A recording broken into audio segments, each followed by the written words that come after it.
I'm sorry for the few moment delay. Technical difficulties. Okay, so we'll say let us begin. We begin by thanking our sponsors for this morning's shir. To thank our TORAH sponsors for the month of Sivan, Baruch and Rena Dubin In the zechus of refuah shlema for their niece Chava Tzipporah bas Chaya Malka. We hope that in the merit of our TORAH, she together with Kol Chole Yisroel have a complete and enduring refuah.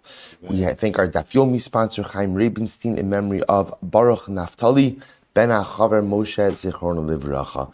With that, let us begin. We have a beautiful daf ahead of us today. Today's daf is Pei Zayin 87.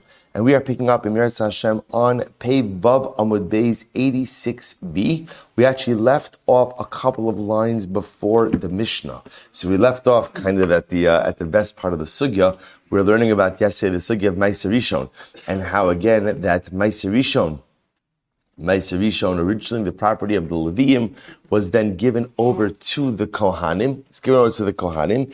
And again, the reason for that was a penalty for the Leviim in that they did not go ahead and join Ezra in a return to Eretz Yisrael to rebuild the second Beis HaMikdash. So the Gemara says as follows. The Gemara says, Minalon, Delo Saliku Bimei Ezra. So we are now in the 2, 4, 6, 8, 10, 12 lines up from the bottom on 86b. Peivav Amud Beis. So the Gemara says, Minalon Delo Saliku Bimei Ezra. How do we know that the Leviim did not come up with Ezra? How do we know that? Because again, the Gemara quotes the pasuk, V'kabtseim el anar haba el ava, v'nachan hasham yomim shlosha, v'avina ba'am. So Ezra's talking about the fact that they were kind of like I guess what we'll call like a staging area or a gathering point. And Ezra said, I looked at the people and I realized, v'avina ba'am, uba kohanim. I saw the Am. Am refers to Yisroel. I saw the Kohanim. Ubnei Levi lo matzasi sham. And literally Ezra says, I didn't find any Leviim. Pretty dramatic. I did not find any Leviim amongst the group. The Gemara goes on and says, good Amrav Chista b'tchila hayu ma'amidim shotrim ela min ha'Leviim. In the beginning, they used to establish shotrim. Shotrim also were like the officers of the court. So officers of the court used to be appointed from the tribe of Levi. Shneimar the shotrim ha'Leviim lifnechem. Achshav in ma'amidim shotrim ela mi Yisrael. But now we only appoint shotrim officers from Yisrael. From Yisrael shneimar the shotrim harbe barashechem. Good. I will say that concludes the sugya. We now come to the Mishnah. I will say it's a really fascinating Mishnah over here. Bas Yisrael, shenises lekohen. So if a Bas Yisrael marries a Kohen, so this is actually still continuing on the topic of Truma, but giving a little bit of an interesting twist on it. So Bas Yisrael, shenises lekohen, if a Bas Yisrael went ahead and married a Kohen, tochal b'truma. So we'll say, good, step one, straightforward. Bas Yisrael marries a Kohen, she can eat Truma. Mace, what happens if the Kohen dies? V'lohem enu ben. But remember again, she has a son. So a woman marries a Kohen, right? Husband dies, but she has a son from her Kohen husband. We know what the halacha is. So tochal b'truma. Ultimately, the presence of the son, the existence of the son, enables her to continue to eat Truma even after her Kohen husband has passed away. Okay, we'll say now watch this. Nises leLevi, she then remarries. Who does she remarry? She remarries a Levi. So what's the halacha? Tochal b'maiser. She's permitted to eat Ma'aser Rishon. Right now, again, I will say, so the truth is, anyone's permitted to eat Ma'aser Rishon. But again, the idea over here is, now she's married to a Levi. Now I will say, now just to be clear, this is the same woman, right? So we'll call her Rachel. Rachel marries husband number one, Kohen. They have a son.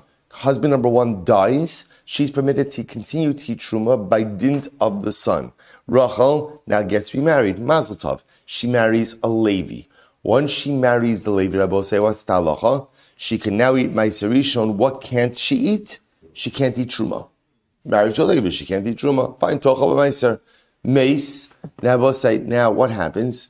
Levi dies, but before Levi dies, she has a child with Rachel, right? So now Rachel has a second son. It doesn't have to be a son, a second son, right? And this son is a Levi. So Mace v'lai menubein tochal b'maiser. Even after the death of Levi's husband, Rachel can continue to eat Ma'aser. Why? By dint of her son, right? She has a Levitic son. She can continue to eat Ma'aser. Okay, good. Nises li Yisrael. Okay, Rachel's a determined woman. Right, so what happens now? She marries a third time. Now she's married to a Yisroel, regular guy. So we'll say, what's the halacha?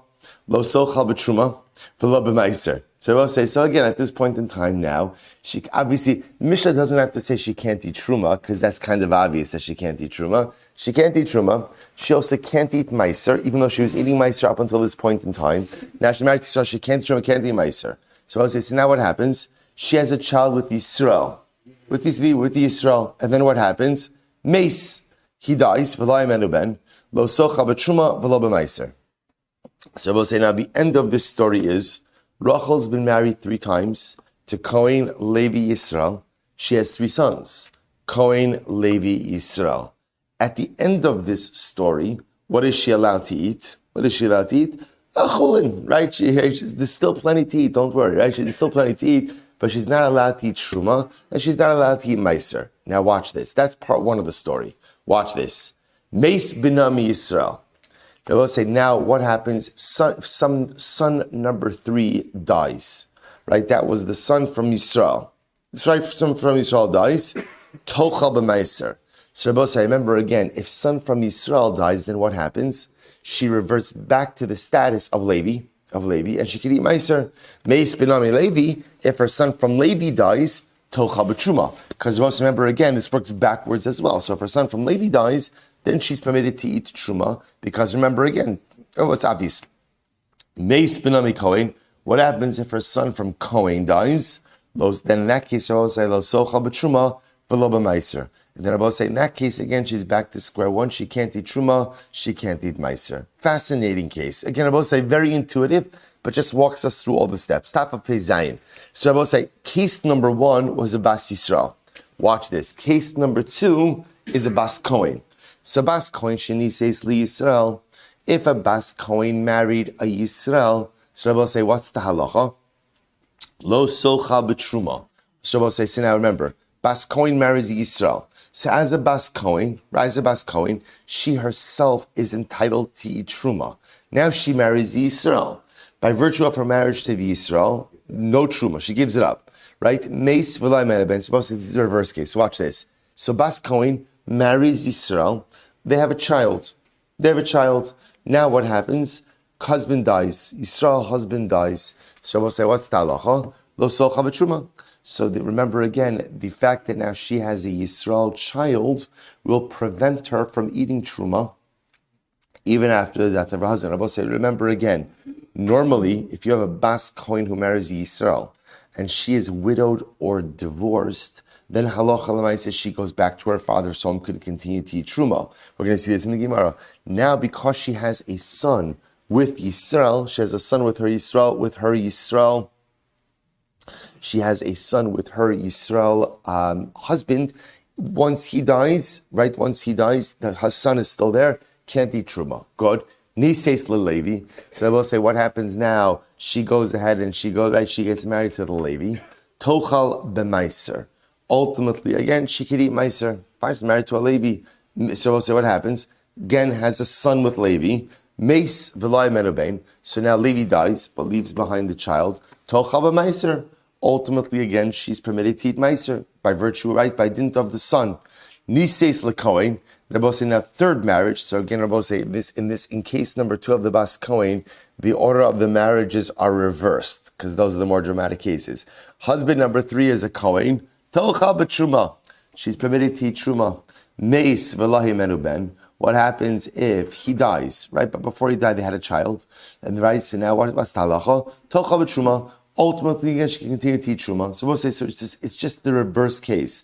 Bas Kohen was eating truma, marries Yisrael, can't eat truma, has a son, husband dies, still can't eat truma. Marries a Levi, could eat meiser, has a son, Levi dies, could continue to eat meiser, marries a Kohen.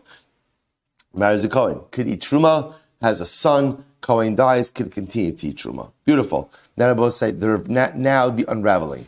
Meis binami Kohen. So I both say, if son from husband number 3, the Kohen, dies, then what? Lo socha b'truma. She can no longer eat truma.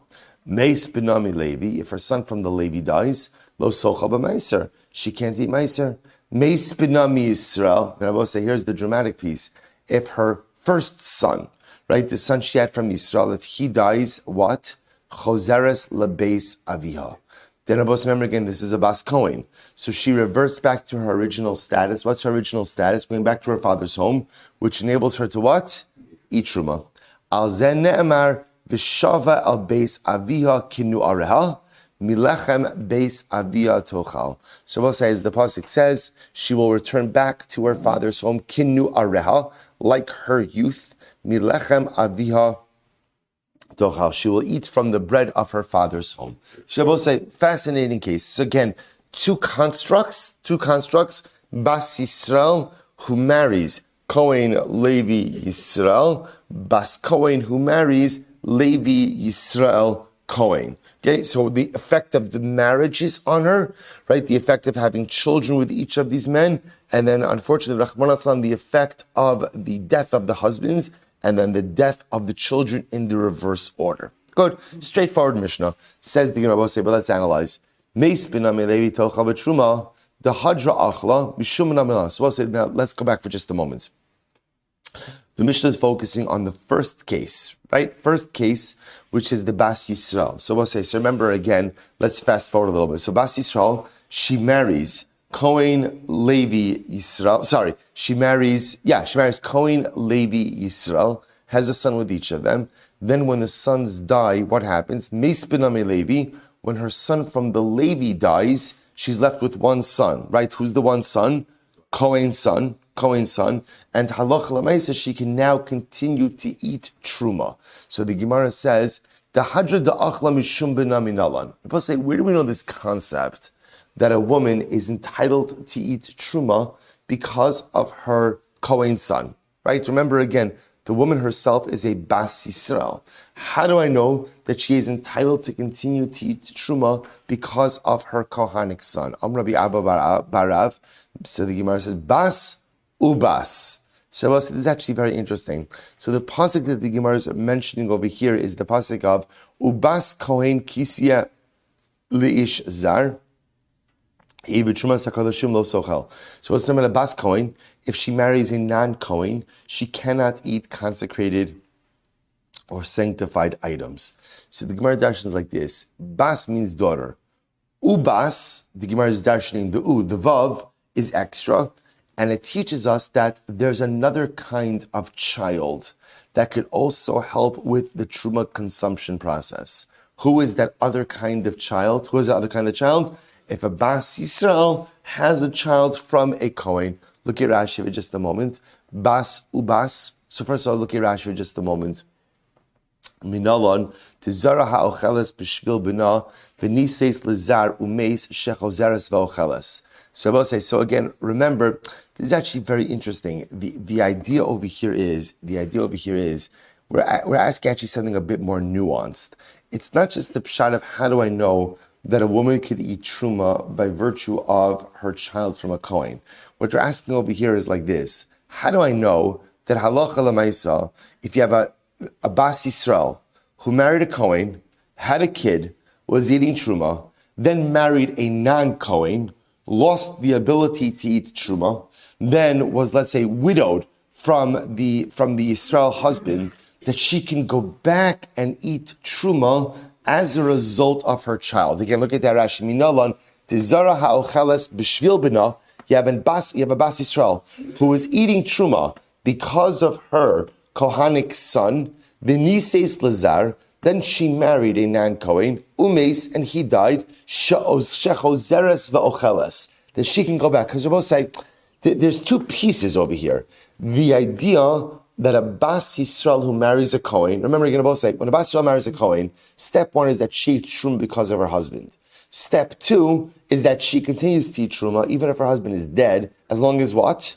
There's a child. We've actually already established that. Now we're asking a bit more nuanced. Now we'll say, in that same case, husband dies, she has a child, she marries a Levi or a Yisrael. It doesn't make a difference. In this case, she marries a Levi. Marries the Levi, loses the right to eat truma.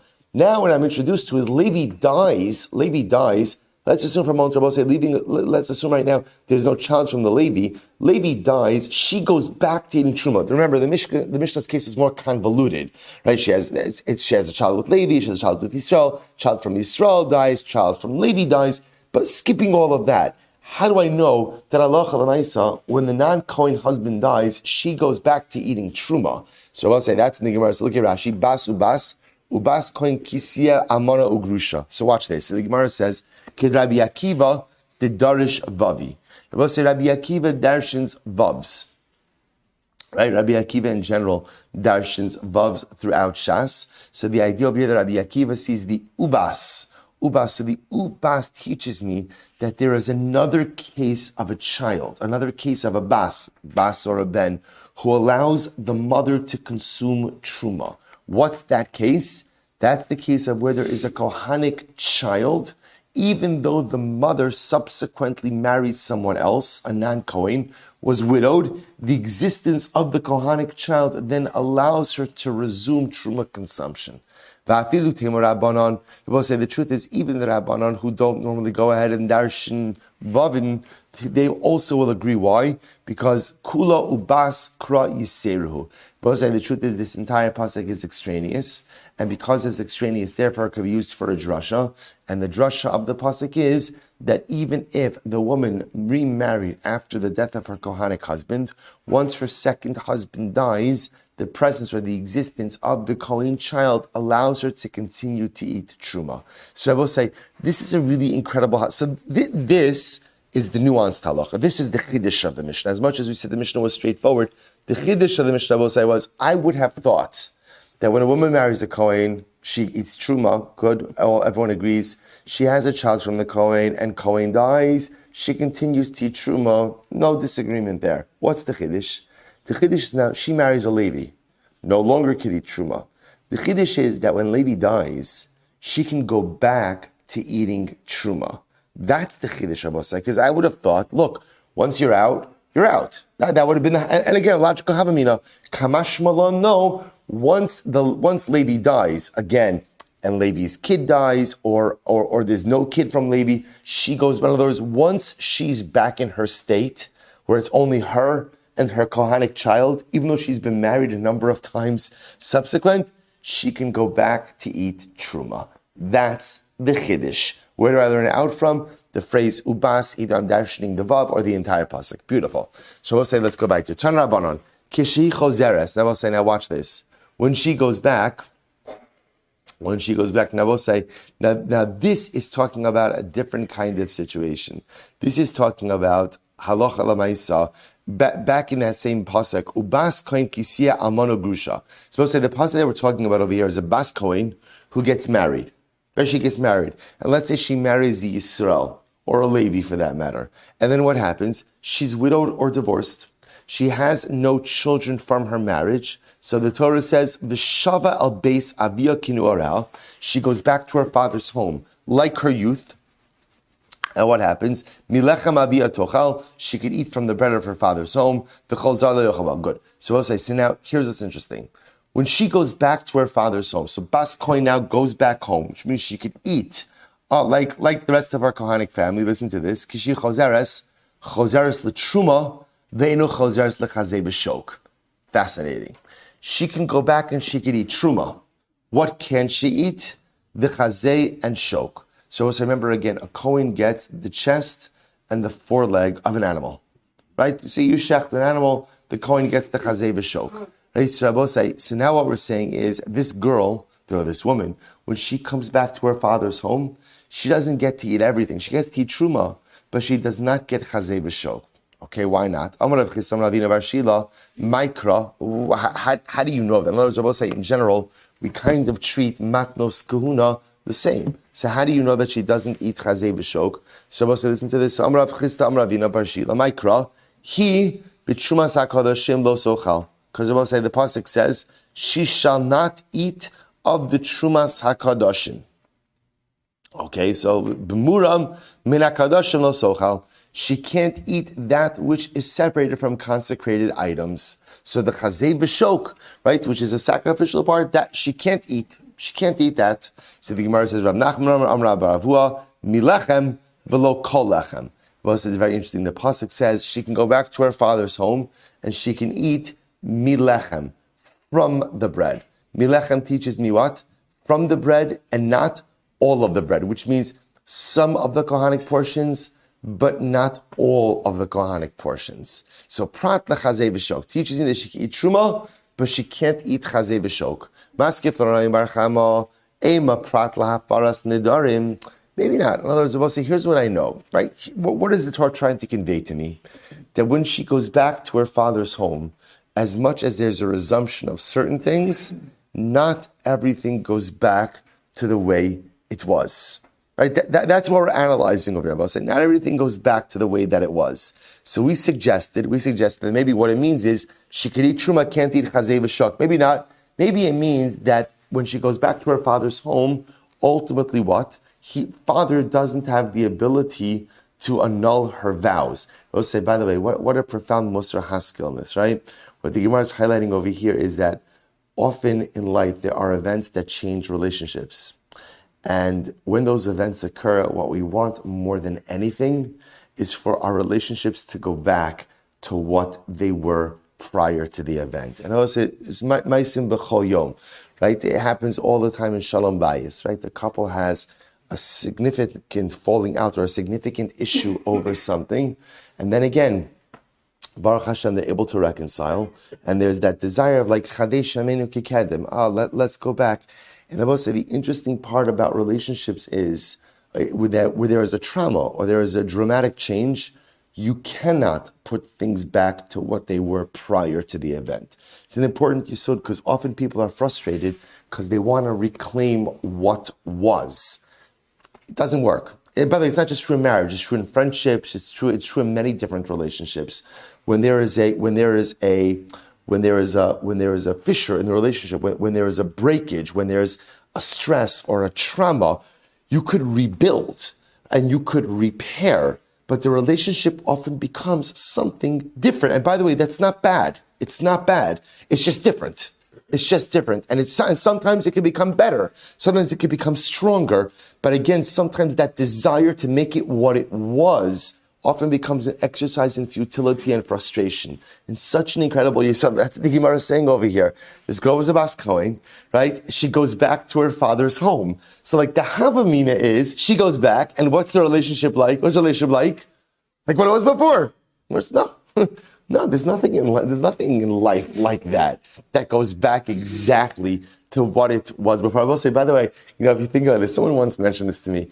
Even when you think about when we say Chadei Shamenu Kikedem, right, or Kishanim Kadmonios, I will say the truth is, I just want to point out, if you learn Navi like for 4 minutes, right, so I will say it's not so clear that like we want to go back to what it was. Right? It's not so pashut. Even when we say, Chadei Shamenu Kikedem, we're referring to certain aspects. In other words, I'd like a Beis Hamikdash. That's what I want.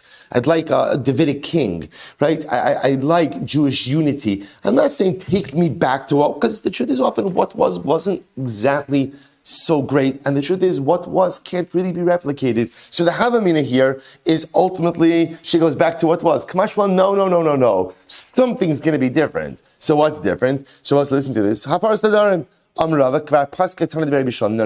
We'll say we all know her father, even when she gets divorced or widowed and goes back to her father's home, she cannot go ahead. Father cannot go ahead and annul her vows. We'll say, where do we know this from? The Tanakh Rabbi Yishmael. V'neder almana ugrusha yakum aleh. The neder of a widow or a divorcee, yakum aleh, will be upheld. So matam v'lo what is coming to teach us? V'lo mutza michlal av umutza michlal baal. Shabbos, here's what's interesting about a widow and a divorcee. They have no man in their life to go ahead and control their vows, because such a woman is removed from her father's home. And remember again, there is no husband in the picture.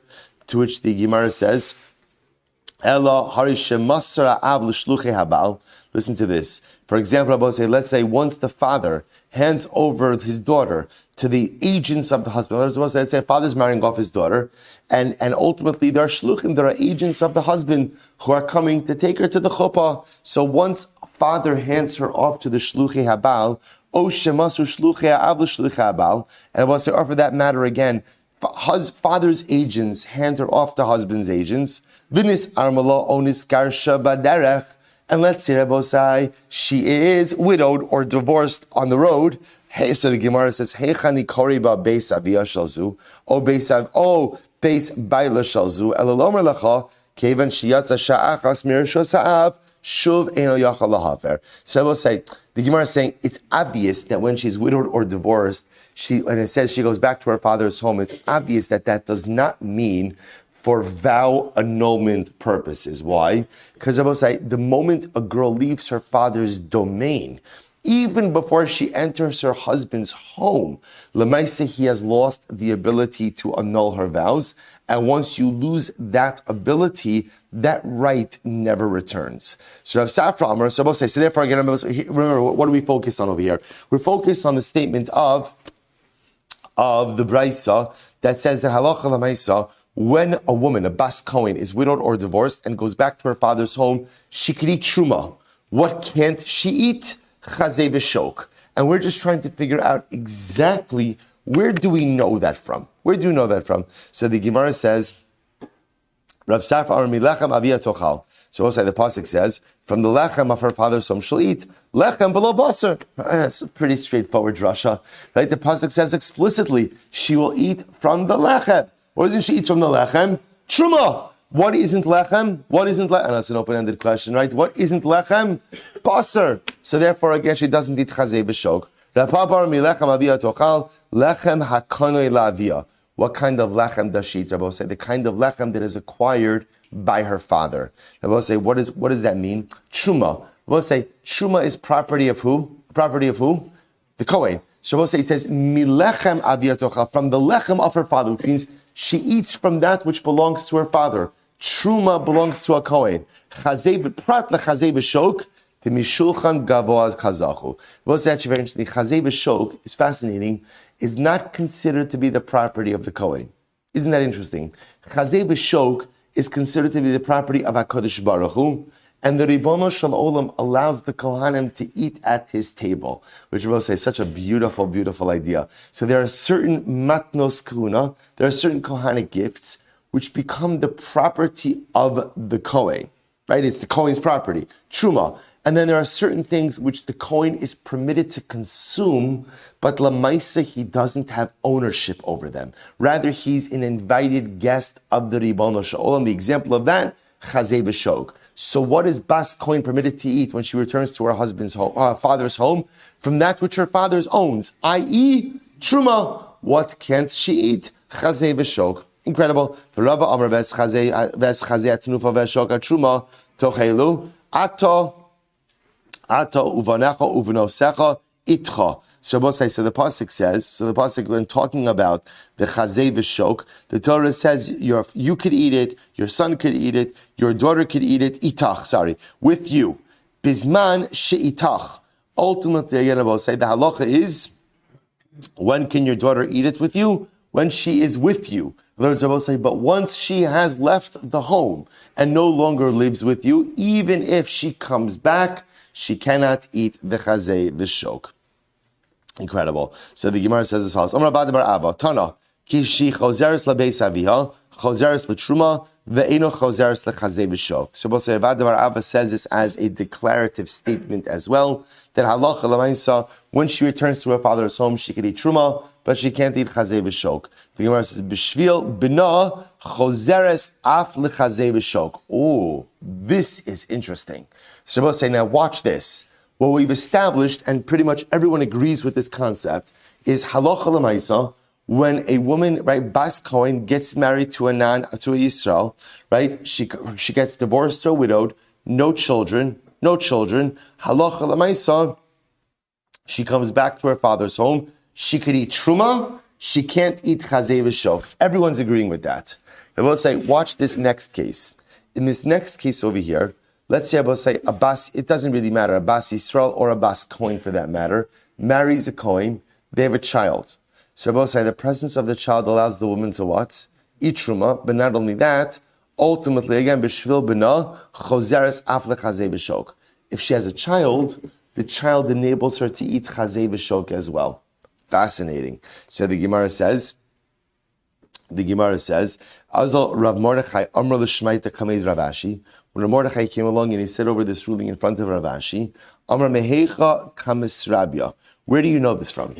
Where do you know this from? So the Gemara says, me ubas. So ultimately, I learn it out from either I will say the extra vav, right, the vav, or ultimately, again, like we said before, perhaps the entire pasuk is extraneous. So the Gemara says, I don't understand. Mi adifa la mina. So I will say, I don't understand. Why is it that the mother of a Kohanic child has greater rights than a Bas Kohen?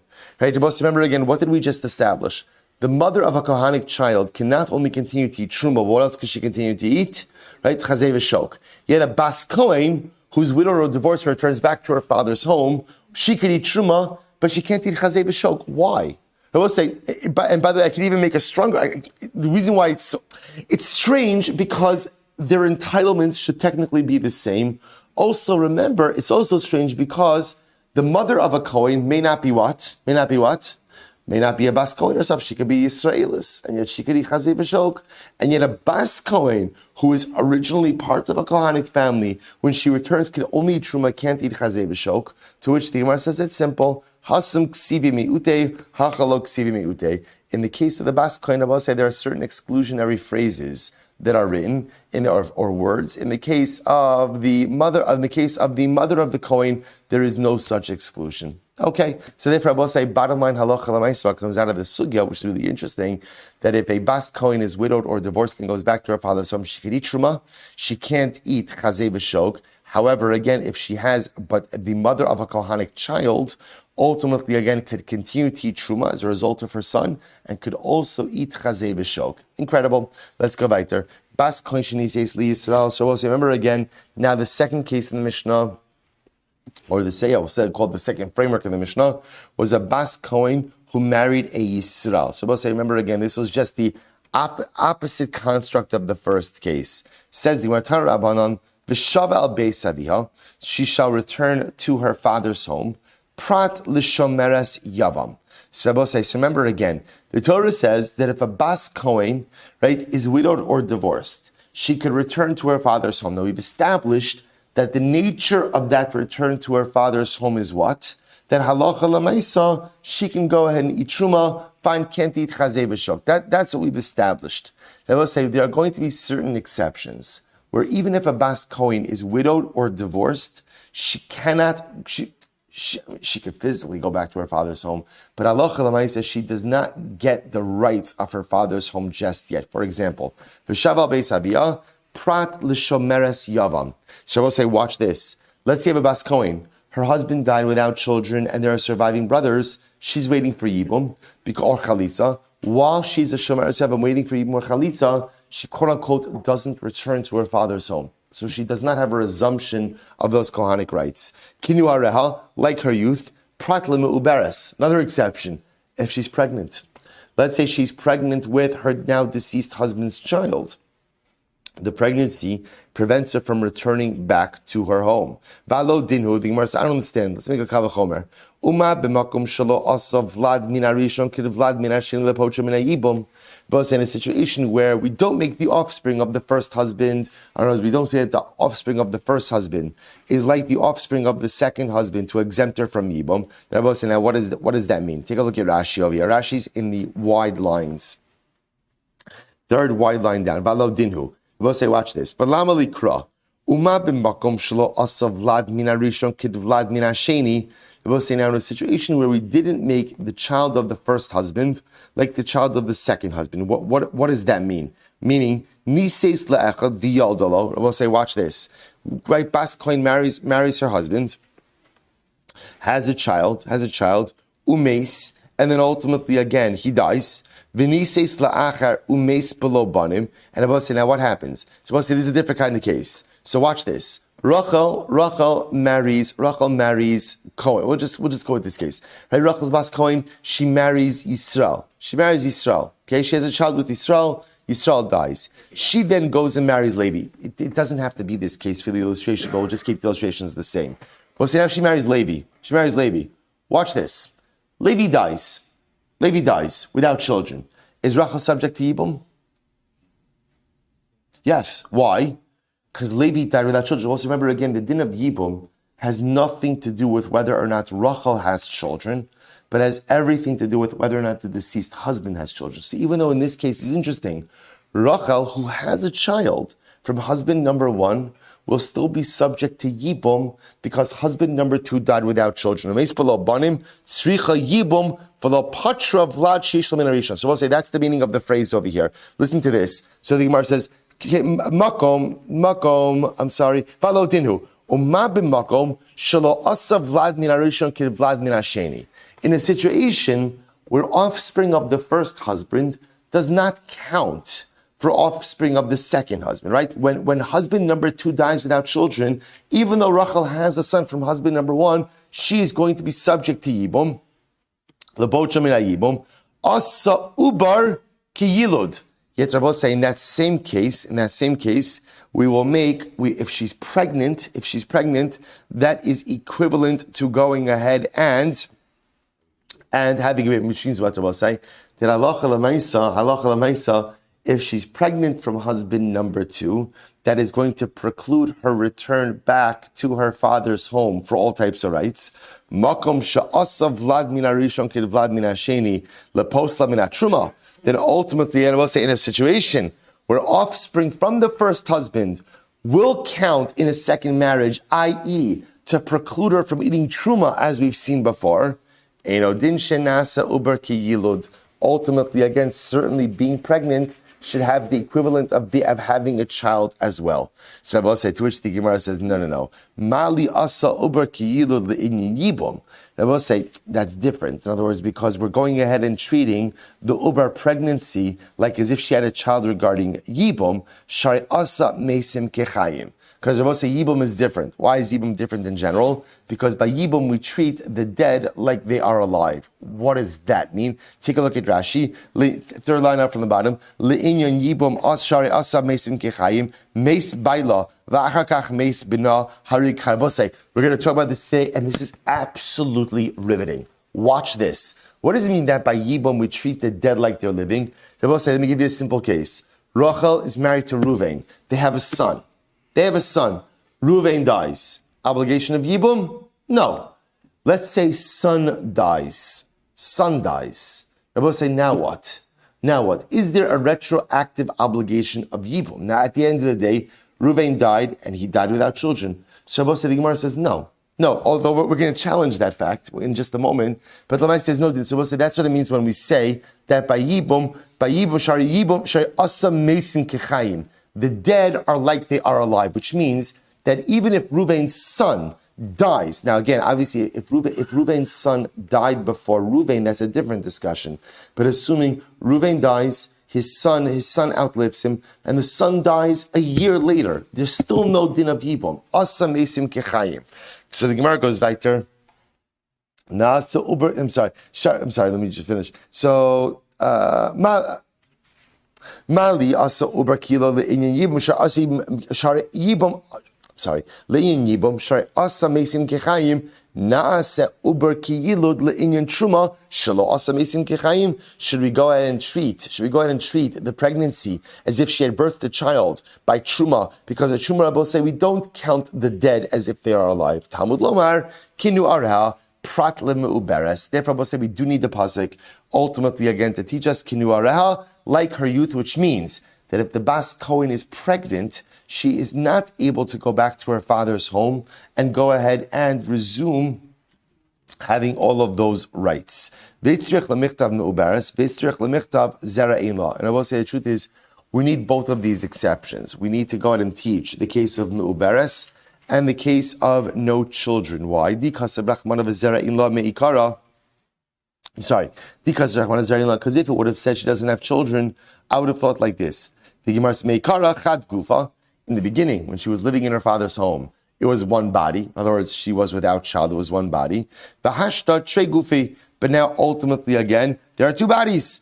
Aval me'uberes, the meikara, because she has a child. V'hashta tre gufe, aval me'uberes, the meikara chad gufa, v'hashta chad gufa, imateichol. But in the case of Uberes, I will say where what? She had one body, she was one body before, and ultimately, even now, though she's pregnant, she has one body now. As I will say, this is, by the way, this Gemara, we're doing this on Shavuos night, and Hashem, this is our topic. I will say, it's fascinating how the Gemara treats a pregnancy over here. Ultimately, again, it calls the pregnancy still one body, which I will say echoes or I should say highlights a halachic sentiment that a fetus does not have an independent identity from its mother. Uber yarech imohu. It's one body. The baby's not fetus is not an independent entity. It's part of its mother. So the Gemara says, Teichol. I would have thought, therefore, Allah Chalamaisa, she should be able to eat. Therefore, tzricha. Because of Rachmana Mu'uberes, the Mei Kara Gufa. And if it were just the case of Mu'uberes, I would have thought like this, the Mei Kara Gufa. On the days, Srika is right in the beginning, she was an empty body. V'hashta Gufa Mleya. And now she's a full body with the pregnancy. Aval Zera Ein La. But the Pasuk says, Zera Ein La, the Mei Kara Gufa Srika, V'hashta Gufa Srika. Before she was an empty body, now she's an empty body as well. Because she already gave birth. Eimalo. I would have thought no. Therefore, tzricha. Therefore, we'll say both cases are necessary. Good. The Gemara then gives an amanik. We'll say we're going to do this piece quickly. We'll get to the new parak in Meretz Hashem before we run out of time. So the Gemara gives an amanik. Skip down to the second lines. Amar Rabbi Yehuda midi iskarta l'Rava.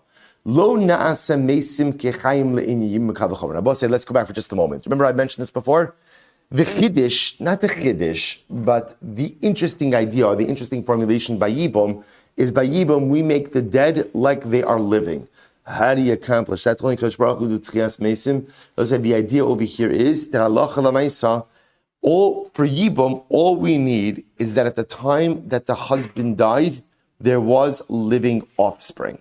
If the offspring subsequently dies, that does not trigger a retroactive need for Yibum. So the Gemara wants to challenge this assertion. The Gemara wants to say, Lo na'aseh mesim kechayim l'nyim mikavachomer. The truth is no. Look at Rashi. Lo na'aseh mesim kechayim v'tachzer l'zekasa im Yevamos p'no la'achrazar. I will say, by the way, can you imagine if we actually did this? Can you imagine this? Essentially, I will say, a woman who was widowed without children, a woman who was widowed with children, essentially, would never be able to remarry. Because we'll say what that would mean is, if her child chasrum would ever die, that would trigger the zika again. And make her subject to, which would just be fascinating. In any event, leaving aside the practicality of it, the Gemara is saying, no, let's go ahead and say the dead are not like the living. And therefore, should chas v'shalom, the child of the deceased husband die, that would trigger a zika again and make her subject to yibum even years down the line. And make it a kavachomer. What's the kavachomer? Uma b'makom sha'asa vlad min harishon ki vlad min hasheni leposa min hatruma.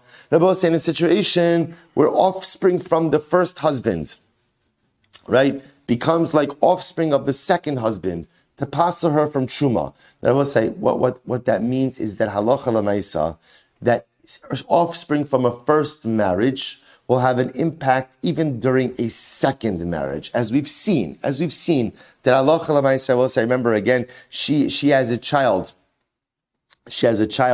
from one marriage, and that will preclude her from eating truma, even if she's even in a second marriage. Lo asa mesim kechayim. Yet we did not make dead offspring like living offspring. Makom shelo asa vlad min harishon ki vlad min hashen lepocha min yibum. So both in a situation where we do not make offspring from a first marriage like offspring from a second marriage to exempt her from yibum. Eino din shlo nasa mesim kechayim. We certainly should not give the dead the status of the living. So I will say, so therefore, again, that's a pretty cogent argument to say that halacha l'maisa, maybe by yibum, when the child of the deceased husband dies, that should trigger a retroactive obligation of yibum. So I will say, why don't we subscribe to that idea? Listen to this. Talmud lomar teracha darchei noam v'chol nesivo se'ah shalom. I will say, this is so incredibly amazing. What an answer. The Gemara doesn't give this is a halachic answer, but the Gemara just says, because you're setting up an impossible situation. Rabbi says, as I mentioned before, imagine for a moment if this was the halacha. Okay, so what happens, right? Rachel's married to Ruvain. Ruvain dies, but they have a child, Baruch Hashem. They have a son.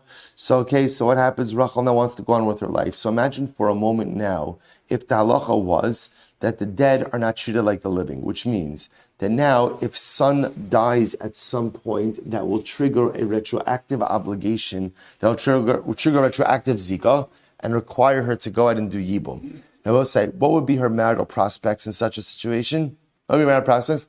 Impossible. Who in their right mind is going to step into a situation like this? The truth is, she in her right mind couldn't step into a situation like this because she has to realize that she may be married and then one day something may occur and halacha l'maisa, she's going to be stuck in a yibum situation. So I will say, this is incredible. So the Gemara's answer is, the Torah Kedosha would never set up a scenario like this. The ways of the Torah are pleasant. So to create a scenario where halacha l'maisa, again, she would have to dissolve a marriage, not be able to enter into a second marriage, live with this doubt over her head, this is not the way of the Torah. I will say such a beautifully profound answer, which I will say in general is something so incredible. Yiddishkeit is beautiful, and Torah is beautiful. And if there's something that I'm doing that is anxiety provoking, or there's something that I'm doing that hurts or doesn't, chances are you're doing it wrong. Chances are you're doing it wrong. Because everything in Yiddishkeit is beautiful. It doesn't mean everything is easy. It doesn't mean everything is easy. But everything is beautiful. Everything is pleasant. If it's unpleasant, if it's painful, if it's onerous, if it's overwhelming, chances are I'm doing it wrong. So the Gemara goes weiter. Why don't we go ahead and make the dead like the living regarding Truma? So the Gemara says, right, Rashi, let's just go back there.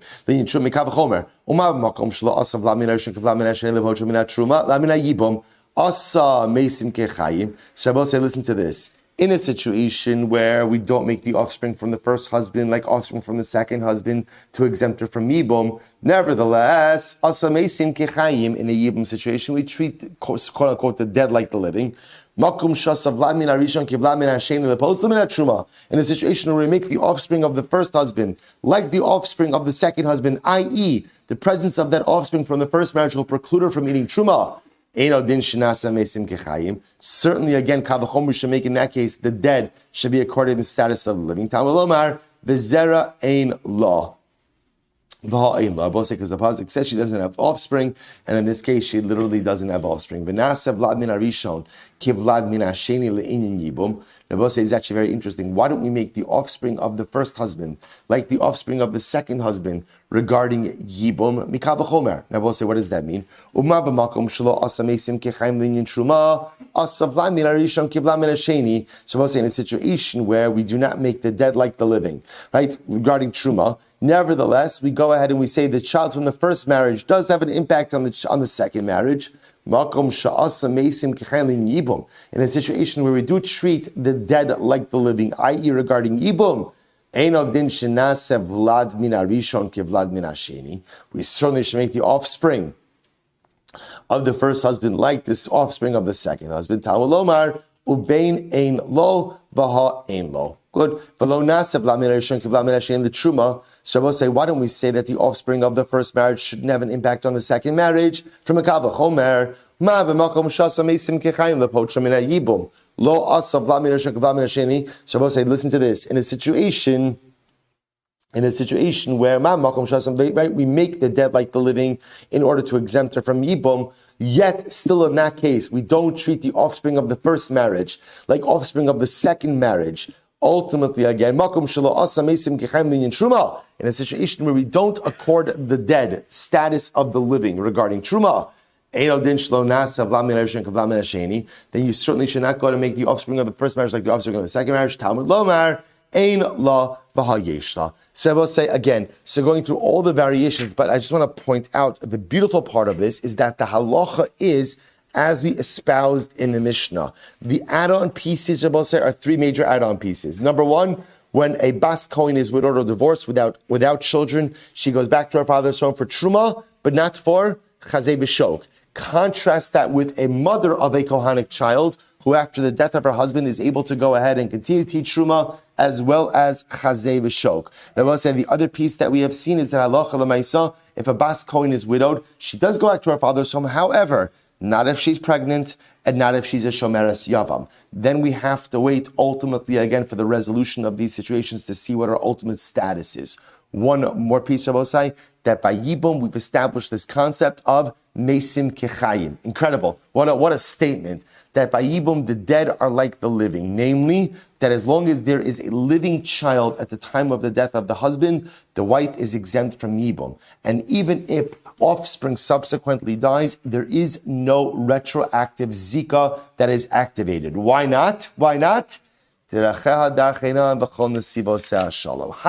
aloch yesh musara. So we'll say mazel tov, mazel tov, mazel tov. Good. Let's begin. At least we'll read a line. Good. Feels like a ceremonial beginning of the Mishnah. Good. Sa'isha, we'll say, by the way, great sugya ahead of us. Great sugya. Wow. Ha'isha shalach ba'ila medina sayam. We'll say, get ready for this. A woman has a husband who goes overseas. And they come and they tell her, your husband died. V'nises, and she got married. Clearly, she took it very hard, right? So I'll say, so I'll say, so what happened? She waited an hour. And I say, so what happened? So actually, we're going to say, we know that halacha l'mais in general, there's the din of havchana, right? She has to wait before getting remarried. But leaving that aside, we'll say, so what's happened over here? Husband goes overseas. Word comes back that husband dies. Now, remember again, it says ba'u. Now, ba'u means what? Ba'u means what? They came. We're going to actually see, that the Gemara is going to explain that halacha l'maisa, this is actually a case of eidechot.